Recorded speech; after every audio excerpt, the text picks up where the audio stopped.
सहनाववतु सहनौ भुनक्तु सह वीर्यं करवावहै तेजस्विनावधीतमस्तु मा विद्विषावहै। ओम शांति शांति शांति।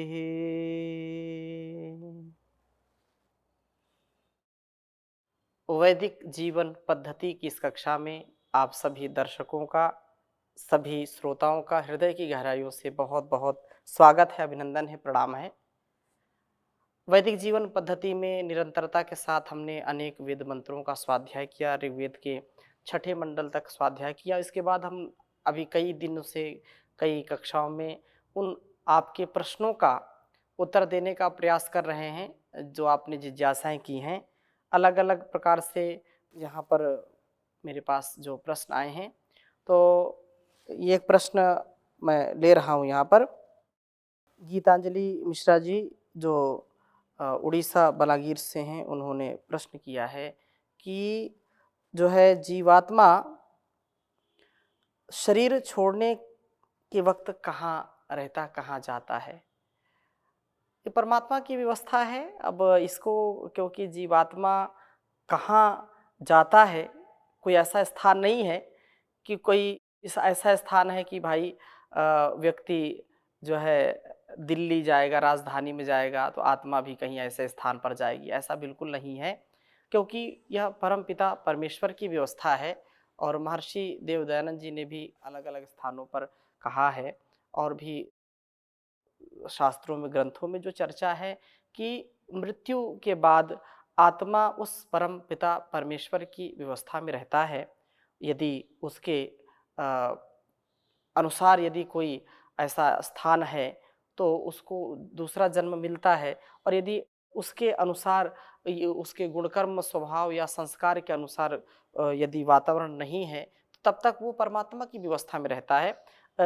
यजुर्वेद के 40वें अध्याय के मंत्र में कहा कि वायुर अनिलम अमृतम अथेदम भस्मांतम शरीरम ओम कृतुस्मर कृतमस्मर कृतुस्मर कृतमस्मर, कि यह शरीर नश्वर है, यह भस्मांतम अर्थात भस्म होने वाला है, जल करके भस्म हो जाता है। लेकिन वायुर अनिलम अमृतम, यह जो आत्मा है यह अमृतम है, यह अमृत है। ये क्योंकि अनिला है, अनिलम, अनिला जो इला बोलते हैं पृथ्वी को, अनिलम जो पृथ्वी रहित अर्थात तो जो पार्थिव नहीं है।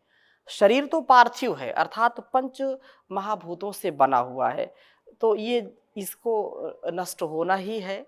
पंच तत्वों में विलीन होता है, जल करके राख का ढेर बनता है, खाक में मिल जाता है। लेकिन आत्मा मरने के बाद शरीर को छोड़ करके आकाशस्थ वायु में विलीन हो जाता है, अर्थात उस परमात्मा की व्यवस्था में विलीन हो जाता है। उस प्रभु की जो व्यवस्था होती है उसके कर्मानुसार उसको जन्म देता है। एक बात तो ये हो गई। और इसी प्रकार से दूसरा प्रश्न किया है कि मनुष्य का जन्म पहला है कि अन्य प्राणियों का पहला है, तो इसमें भी कुछ हमको सुनिश्चित करना चाहिए। और जो संसार में प्राणी हैं, जैसे पहले मुर्गी आई कि पहले अंडा आया, पहले बीज आया कि पहले वृक्ष बना, कुछ प्रश्न ऐसे हैं कि बार बार वो वैसे ही लोग करते रहते हैं। परंतु परमात्मा ने इस संपूर्ण सृष्टि को बहुत व्यवस्थित रचा है। माँ जो है बच्चे को जन्म देने से पहले परमात्मा माँ के स्तन पर जो दुग्ध का जो है आधान करता है, जो जो है वनस्पतियां हैं, जो अन्न हैं, वो मनुष्य के जन्म से पहले हैं, और कुछ ऐसे पशु जो मनुष्य के जन्म से पहले हैं।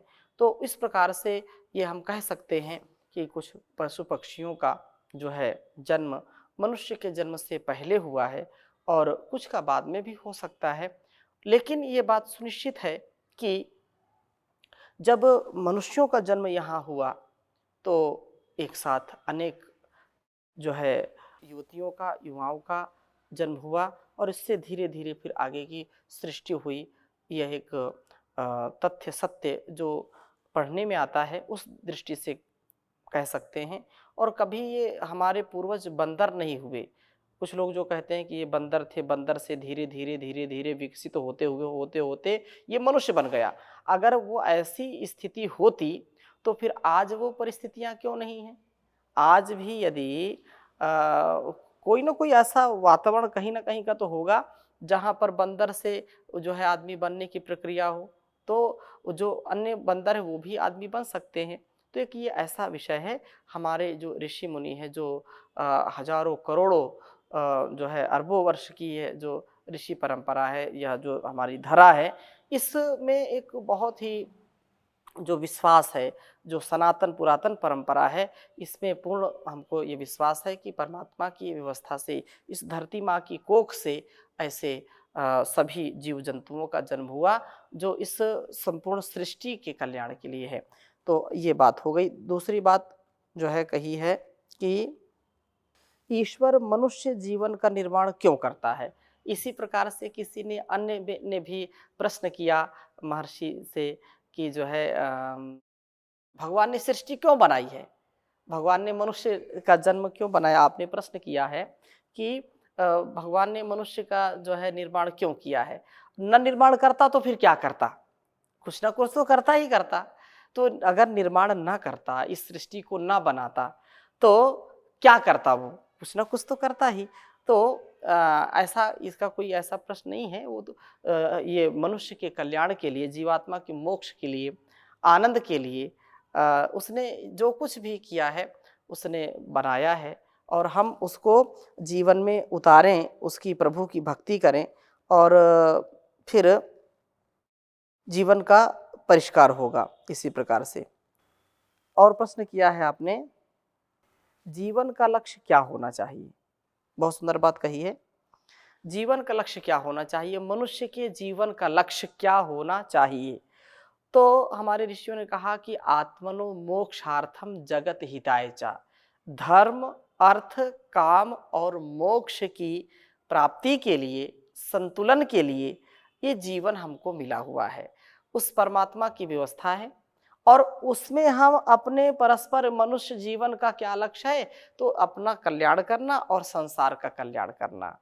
अपने उद्धार के लिए और संसार की सेवा के लिए, संसार के सत्कार के लिए, परोपकार के लिए, सदाचार के लिए ये जीवन मिला है। इस लक्ष्य को जान करके, समझ करके जीवन को जीने का प्रयत्न हमारा होना चाहिए। इससे हमारा संपूर्ण अस्तित्व इससे बहुत सुंदर बन जाएगा, बहुत अच्छा हो जाएगा, इसमें कोई संदेह नहीं है। ऐसी दृष्टि यदि होती है तो सृष्टि भी दिव्य हो जाएगी। और कुछ लोग फिर दुखी होते रहते हैं संसार में आकर के कि कैसा ये है। संसार तो ऐसा ही है। कैसा? कि सारे जहां के मालिक तेरा ही आसरा है, राजी है हम उसी में जिसमें तेरी रजा है। सारे जहां के मालिक तेरा ही आसरा है, राजी है हम उसी में जिसमें तेरी रजा है। और रो कर कटे या हंस कर कटती है जिंदगानी, तू गम दे या खुशी दे सब तेरी मेहरबानी, तेरी खुशी समझ कर सब गम भुला दिया है, राजी हैं हम उसी में जिसमें तेरी रजा है। सारे जहां के मालिक तेरा ही आसरा है, राजी हैं हम उसी में जिसमें तेरी रजा है। दुनिया बना के मालिक जाने कहाँ छिपा है, आता नहीं नजर तू बस एक ही गिला है। दुनिया में हमको भेजा जो तेरा शुक्रिया है, राजी हैं हम उसी में जिसमें तेरी रजा है। हम क्या बताएं तुझको, सब कुछ तुझे खबर है, हर हाल में हमारी तेरी तरफ नजर है।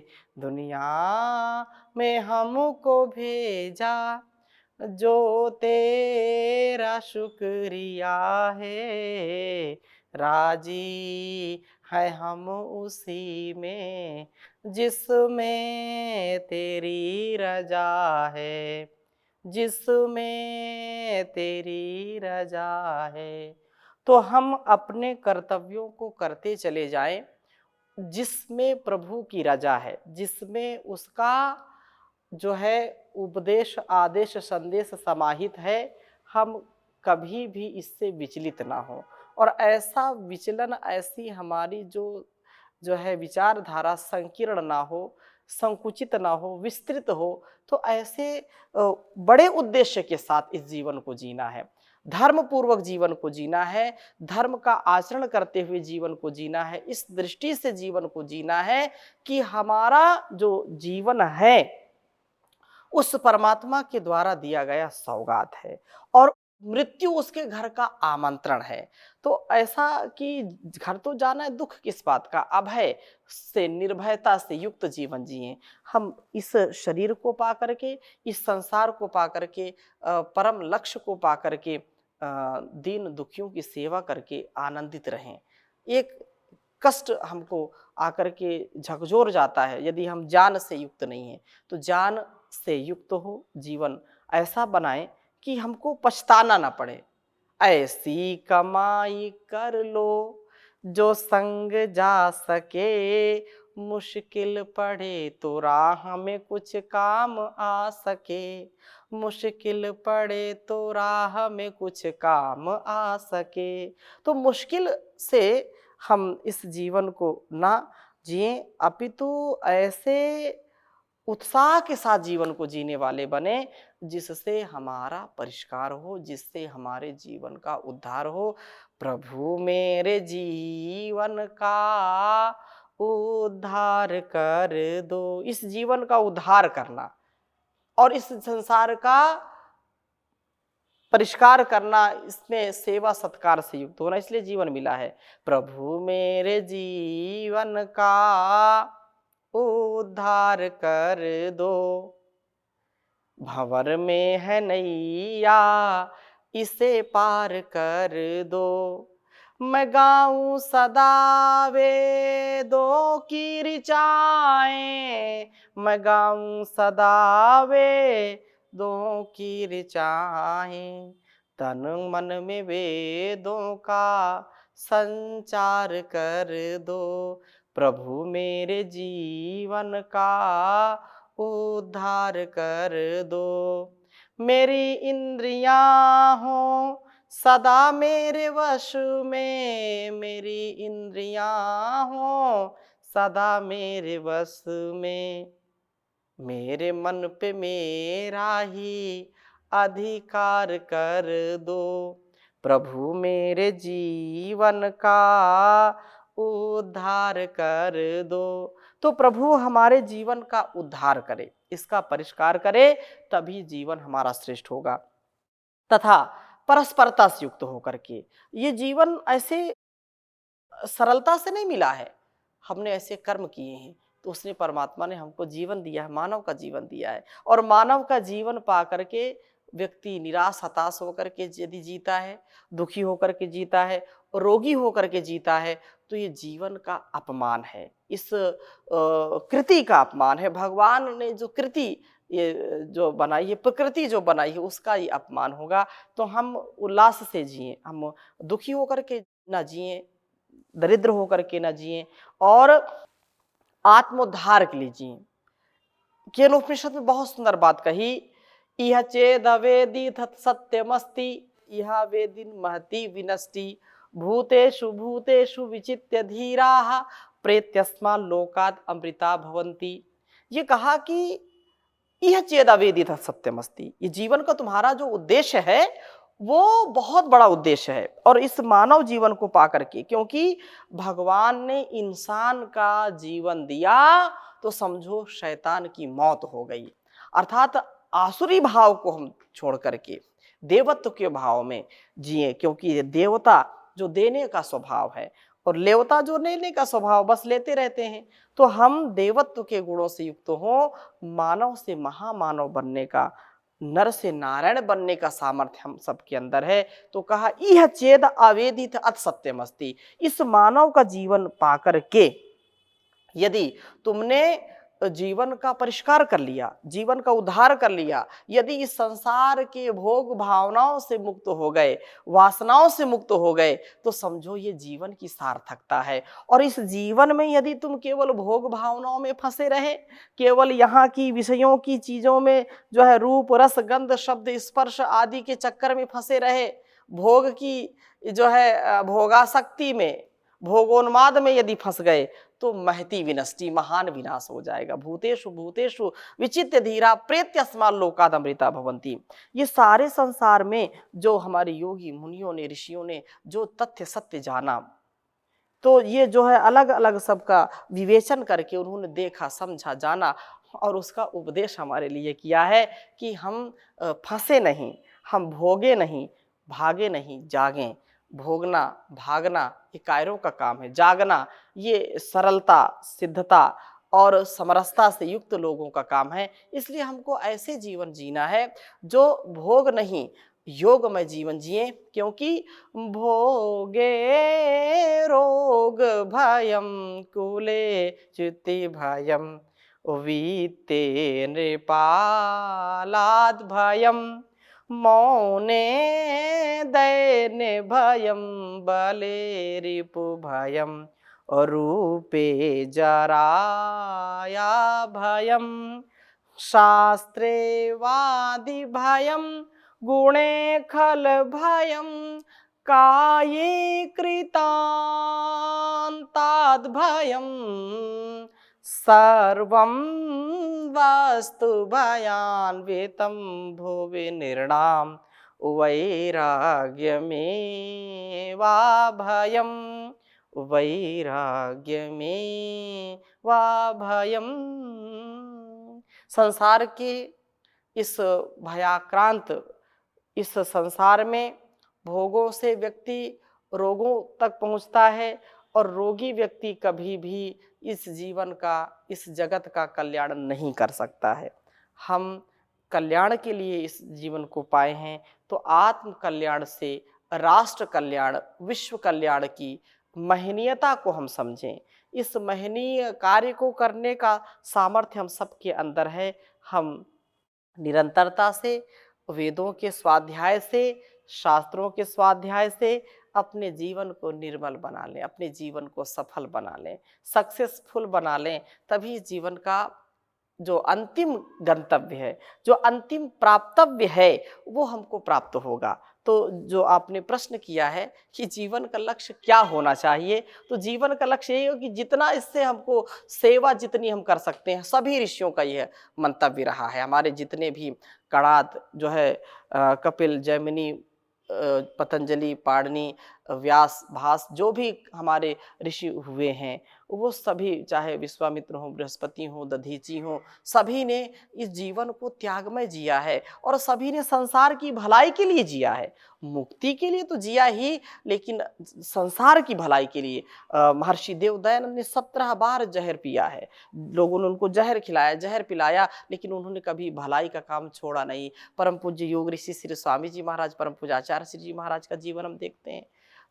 आज वो इतना जो है प्रबलता के साथ सारे संसार को सुखमय, आनंदमय, आरोग्यमय बनाने का जो पावन पुरुषार्थ कर रहे हैं, तो ये हमारी ऋषि परंपरा है, ऋषि रामचरितम सत्यम। अपने जीवन को जगत की भलाई के लिए, आत्मनो मोक्षार्थम जगत हिताय चा, इसलिए जीवन को जीना चाहिए और यही मानवता है। इसलिए कहा है, किसी के काम जो आए उसे इंसान कहते हैं, पराया दर्द अपनाए उसे इंसान कहते हैं।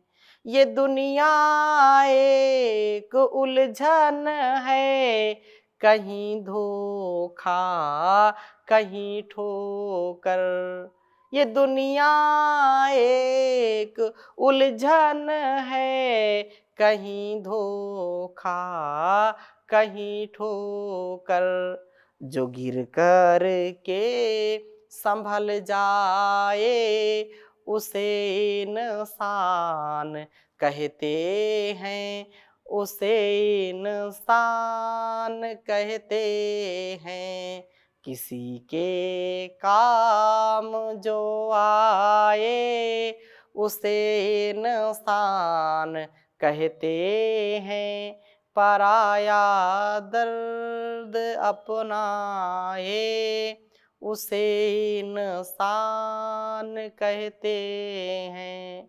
कभी दुख है कभी सुख है, इसी का नाम जीवन है।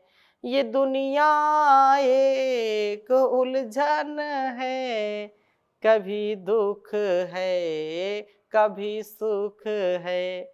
जो दुख में भी न घबराए उसे इंसान कहते हैं, उसे इंसान कहते हैं। किसी के काम जो आए उसे इंसान कहते हैं, पराया दर्द अपनाए उसे इंसान कहते हैं। अगर गलती रुलाती है तो यह राह भी दिखाती है। बसर गलती का पुतला है, ये अक्सर हो ही जाती है। जो गलती कर के पछताए उसे इंसान कहते हैं, उसे इंसान कहते हैं। किसी के काम जो आए उसे इंसान कहते हैं, पराया दर्द अपनाए उसे इंसान कहते हैं। अकेले ही जो खा खा कर सदा गुजरान करते हैं, यूं भरने को तो दुनिया में पशु भी पेट भरते हैं। पथिक जो बांट कर खाए उसे इंसान कहते हैं, उसे इंसान कहते हैं। किसी के काम जो आए उसे इंसान कहते हैं, पराया दर्द अपना है, उसे इंसान कहते हैं, उसे इंसान कहते हैं। तो इंसानियत यही है कि हम इंसानियत को, देवत्व को स्थापित करें इस संसार में, अपनी इंद्रियों पर नियंत्रण रखने, अपने मन पर नियंत्रण रखें, अपनी बुद्धि को सन्मार्ग की ओर लगाएं, संसार के दुखों से, दर्दों से, द्वंद्वों से बचने का, ये जो संसार में लोग आते हैं चले जाते हैं फिर बाद में पछताते हैं, ऐसा जीवन नहीं। हम समय रहते जाग जाएं। अंगम गलितम पलितम मुंडम दशन विहीनम जातम तुंडम वृद्धोवाति गृहीत्वा दंडम तदपि न मुंचत्याशा पिंडम। अंगम गलितम पलितम मुंडम दशन विहीनम जातम तुंडम वृद्धो याति गृहीत्वा दंडम तदपि न मुंचत्याशा पिंडम। भज गोविंदम भज गोविंदम गोविंदम भज मूढ़मते गोविंदम भज मूढ़मते। उस परमात्मा का हम ध्यान करें, उसकी भक्ति करें, उसकी भक्ति भावना से हमारा यह जीवन सफल होगा। इन्हीं शुभकामनाओं के साथ, मंगल कामनाओं के साथ आज की कक्षा को यहीं पर विराम देंगे। शेष चर्चा अगली कक्षा में जो प्रश्न और हैं उनके साथ करेंगे। बहुत बहुत प्रणाम। ओम शांति शांति शांति।